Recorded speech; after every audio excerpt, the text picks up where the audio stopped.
When environmental campaigner Lewis Pugh swam across a lake on Mount Everest to raise awareness about global warming, he and his team had a small but prominent logo of a South African supermarket chain branded on their clothes. And Pick n Pay's policy has always been to be subtle, and especially on Mount Everest, because it's a holy place. You don't want to make this a big World Cup football event equivalent on Mount Everest. It cost Pick n Pay $70,000 to sponsor most of Pugh's trip up Everest. Not much money, some might say, but for Pick n Pay, aligning themselves with Pugh's adventure made business sense. Food safety, food security is absolutely impacted by climate change. And if we don't look after food security, there's no food in our stores. Prices go up. It's not great for any part of the supply chain. And we have to look after that supply chain. As marketing budgets are cut due to tougher economic times, businesses are looking for more innovative and cheaper ways to sell their message.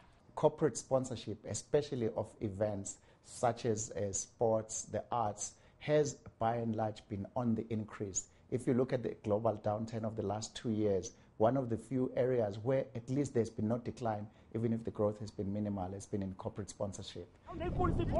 Here in South Africa, with such a huge gap between the rich and the poor, there is pressure on business leaders to give back something to poorer communities. Take this Dreamfields project, for example, which encourages businesses to sponsor football kit for underprivileged children. One kit bag containing 3 soccer balls and enough gear for an entire team costs about $850. Building a football pitch costs more than $60,000. So far, Dreamfields have raised more than $2.5 million, giving more than 1,000 team bags and 12 new football pitches to South Africa's neediest children.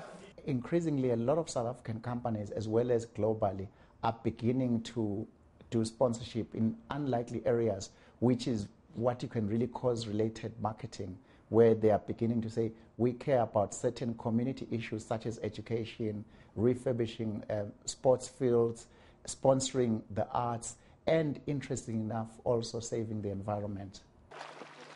So, for a modest amount and the right branding, big companies create opportunities for people like Lewis Pugh. And they get across the message that they care. Robin Kerno, CNN, Johannesburg.